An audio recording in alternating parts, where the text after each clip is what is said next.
medicina ela está caminhando para uma aplicação de células-tronco em diversas doenças. Então não dá para a gente ficar dependente do que está acontecendo, que vem sendo desenvolvido nos Estados Unidos, no Japão, na China, na Europa. Então a gente tem que desenvolver a nossa própria estratégia de aplicação de terapia celular e isso, felizmente, está acontecendo.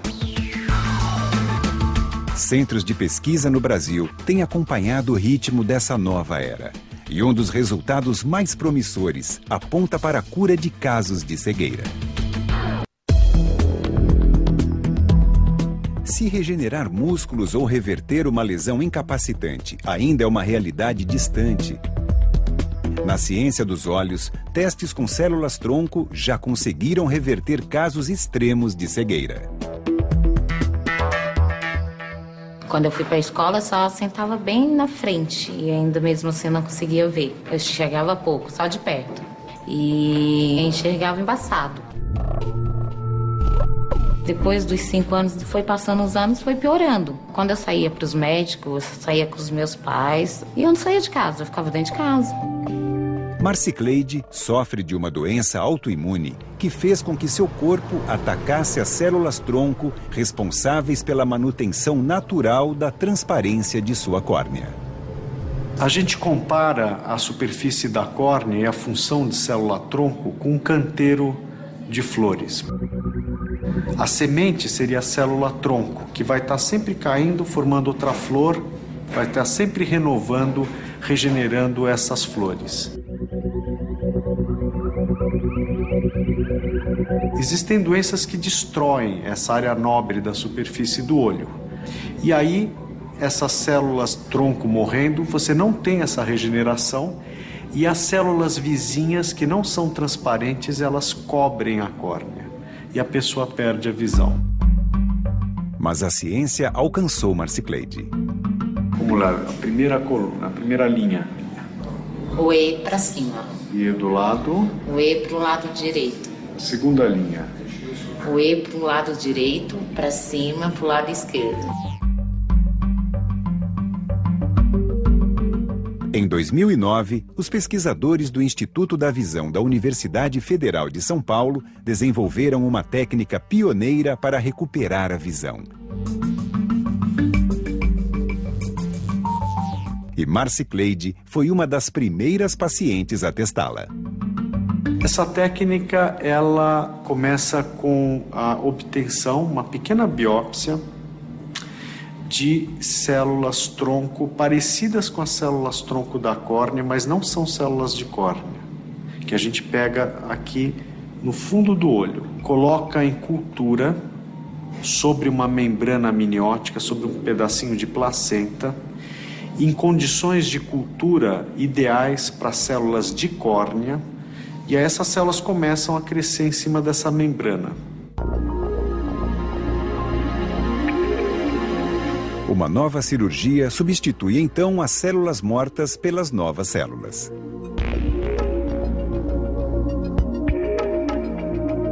A hora que você coloca essas células tronco, parecidas com as células da córnea, na córnea, que tem um ambiente sem vasos, com lubrificação, essas células começam a funcionar como células de córnea. O resultado da Marcicleide foi muito bom, né? Quer dizer, ela recuperou a transparência da córnea e quase 50% da visão. Ela está com uma visão muito boa para o problema que ela tem. O próximo passo dos pesquisadores será ainda mais ousado. Seria uma situação, vamos dizer assim, parecida com a da Marcicleide, mas em pacientes que não têm nem essas células vizinhas da córnea que a gente utilizou da Marcicleide. Então, pacientes que têm uma lesão não só da córnea, mas também da conjuntiva, dessa parte que cobre o branco do olho. E para conseguir isso, José Álvaro encontrou uma parceira no Instituto Butantan da Universidade de São Paulo, Irina Kerkes. A pesquisadora russa, radicada no Brasil, descobriu uma alternativa nos dentes de leite das crianças. Pois dentro da polpa desses dentes existem milhões de células-tronco. Então, nós mostramos que a célula de polpa de dente e a célula límbica, ela é praticamente a mesma coisa, tá? Que ela é muito parecida com a célula tronco-límbica do olho. É aquela célula-tronco que normalmente se encontra no olho para reconstruir, tá?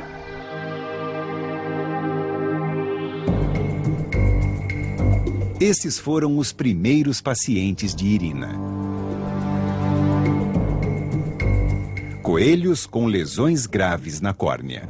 E a gente colocou uma camada das células humanas no olho do coelho. Nos meses seguintes, os pesquisadores viram algo incrível acontecer. Também. Os olhos dos coelhos se regeneraram com uma velocidade impressionante. Nós vimos uma reconstrução, uma regeneração da córnea extremamente interessante, sem rejeição, porque são células muito imaturas, também não induzem rejeição. Tanto que a gente transplantou célula humana em coelho e não teve rejeição. A equipe do Brasil será a primeira no mundo a testar essa técnica em seres humanos. O tratamento experimental foi aprovado pela CONEP, Comissão Nacional de Ética em Pesquisa. Então, nós vamos começar a fazer esse procedimento em casos de problemas bilaterais em pacientes que não têm as células da conjuntiva para a gente utilizar. E nós estamos desenvolvendo também tecnologia de terapia celular para a reconstrução de outras camadas da córnea e também utilizando a célula da polpa do dente de leite para ver se ela se diferencia em célula para talvez regenerar outras áreas do olho, áreas nobres, como por exemplo a retina. Mas nenhuma descoberta da ciência brasileira impressionou mais o mundo do que o uso de células-tronco para o tratamento da diabetes. Em 2009, os olhos do mundo se voltaram para um tratamento experimental que uniu quimioterapia à aplicação de células-tronco para tratar uma doença sem cura. A responsável pelo feito foi a equipe do cientista Júlio Voltarelli, da Universidade de Medicina de Ribeirão Preto, no interior de São Paulo. Pela primeira vez, pesquisadores e médicos conseguiram que pacientes recém-diagnosticados com diabetes tipo 1 parassem de tomar insulina. Entre esses pacientes estava o dentista Jaider Furlan. Hoje, para ele, a doença é passado. O Jaider é um dos 7 pacientes que estão sem usar insulina e que nunca precisaram usar insulina após a terapia. Nós temos 14 outros pacientes que ficaram livres de insulina, às vezes por um tempo grande, até 4 ou 5 anos, mas que depois tiveram que voltar a usar a insulina em dose mais baixa. Então, na realidade, o que a gente aprendeu nessa pesquisa é que a gente consegue reverter o diabetes em todos os pacientes, mas não consegue manter isso por toda a vida, não é? Nós fomos até para os Estados Unidos, para Washington, para divulgar essa técnica do Dr. Júlio Voltarelli, e foi bem recebido lá. Os senadores no estado de New Jersey, o cara era até médico, me questionou, sabe? Como que você não toma insulina? Você é diabetes tipo 1? Eu falei, não, eu não tomo insulina. Até quer medir, a gente mede, quer me acompanhar, a gente acompanha, mas não toma. O pesquisador Júlio Voltarelli descobriu literalmente como enganar a doença em pacientes recém-diagnosticados. O diabetes tipo 1 é uma doença autoimune. Quer dizer, o organismo reage contra os seus próprios tecidos. No caso do diabetes, contra as células que produzem insulina. Portanto, o paciente fica condenado a tomar insulina o resto da vida. O tratamento desenvolvido pelos cientistas elimina o sistema imunológico defeituoso com uma pesada carga de quimioterapia. Quando eu entrei em contato com a equipe do Dr. Voltarelli para poder estar fazendo esse tipo de tratamento, eles passaram todos os riscos que eu poderia ocorrer comigo. Esterilidade, eu ia ter complicações, problemas, efeitos colaterais da quimioterapia, perda de cabelo, perda de peso, indisposição. Com o sistema imunológico zerado, Jaider recebeu então uma injeção de células-tronco que haviam sido retiradas de seu próprio sangue durante a quimioterapia. Essas células são chamadas de células-tronco hematopoéticas. Elas são aspiradas da medula óssea e a característica delas é que elas dão origem ao sistema imune e ao sistema sanguíneo. Matando o sistema imune doente, elas podem dar origem ao sistema imune saudável.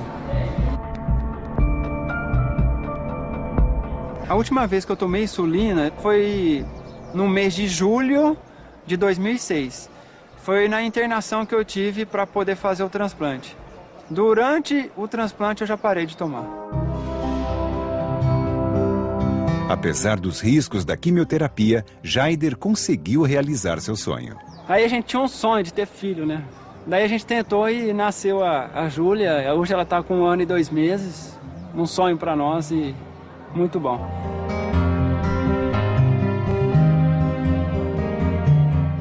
Apesar do resultado ter sido muito bom, não é o tratamento ideal. Nós queremos um tratamento que seja mais light e que mantenha a resposta por mais tempo. Por isso que nós optamos por uma outra forma de tratamento, usando um outro tipo de célula que é chamada célula-tronco mesenquimal. O pesquisador quer eliminar a etapa mais agressiva do processo, a quimioterapia.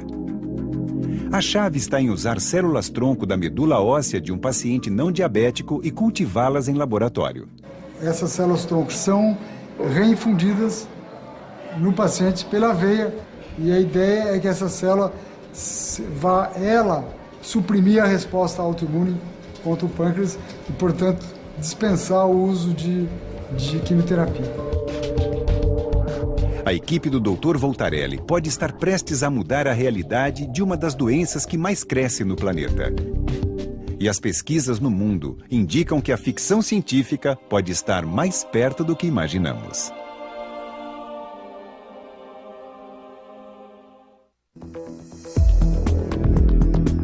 Curar o diabetes, a cegueira, doenças genéticas. As células-tronco apontam para o início de uma nova era com possibilidades que parecem inesgotáveis. Um trabalho recente que está começando um ensaio clínico mostrando células-tronco transportando substâncias. Então são pessoas que têm tumor no cérebro, em lugares onde você não consegue alcançar cirurgicamente, e eles viram que existe um tipo de células-tronco neural que tem afinidade para ir para aquela região. Então, se coloca uma substância que é anticancerígena, que é muito potente e que iria diretamente no tumor, porque ela tem afinidade por isso. Neste universo microscópico, a cada dia surgem novos caminhos, como criar células-tronco a partir de células comuns. Um pesquisador japonês, Shinya Yamanaka, ele conseguiu reprogramar células adultas, células da pele, em células com características das células-tronco embrionárias. Essas células são chamadas células-tronco de pluripotência induzidas, são conhecidas pelo acrônimo IPS. A nova técnica permite que uma simples célula da pele possa se transformar em gordura, músculo ou até um neurônio.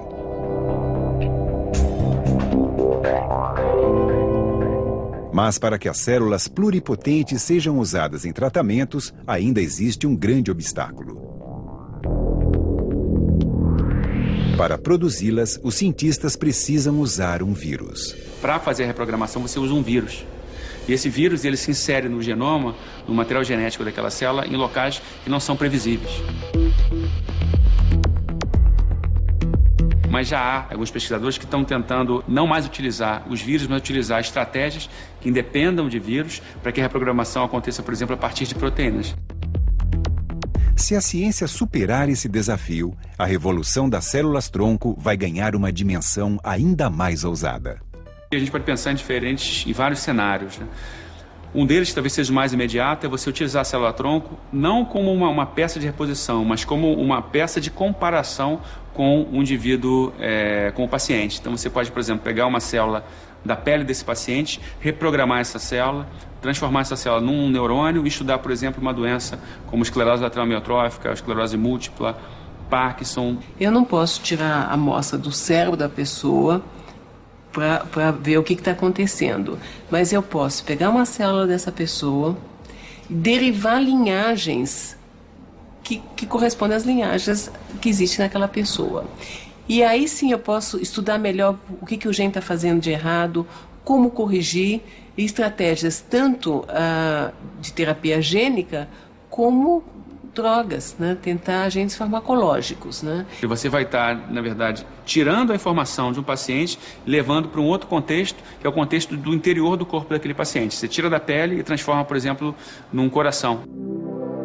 Cientistas em todo o mundo já visualizam o dia em que filas de transplante serão uma cena do passado.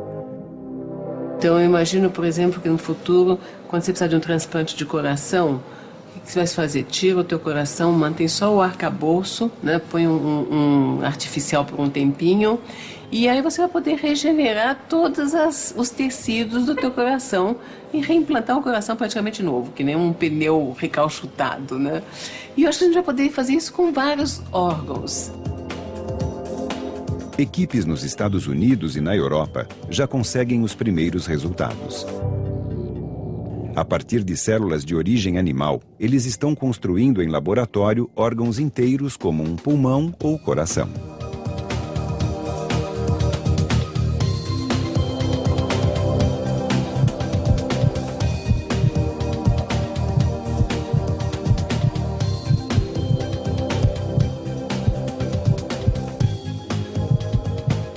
Se você for pensar, sempre a biologia vai estar avançando os limites do conhecimento. E sempre a sociedade vai ter que lidar com esse avanço e discutir se aquilo é bom ou ruim para a sociedade, né? Existem daí as implicações, por exemplo, de países que permitiram a sua utilização ou não.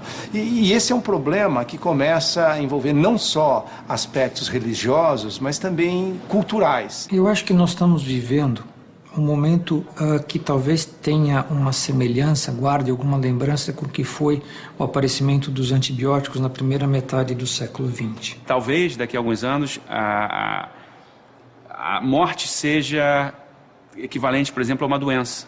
Ela pode ser evitada, ou pelo menos você pode prolongar bastante a sua expectativa de vida. A ideia, de fato, é você vai estar desafiando os limites do ser humano a partir da utilização de células-tronco, a partir da reposição de tecidos que vão estar sendo perdidos por traumas, por acidentes, por doenças e também, e por que não, pelo envelhecimento.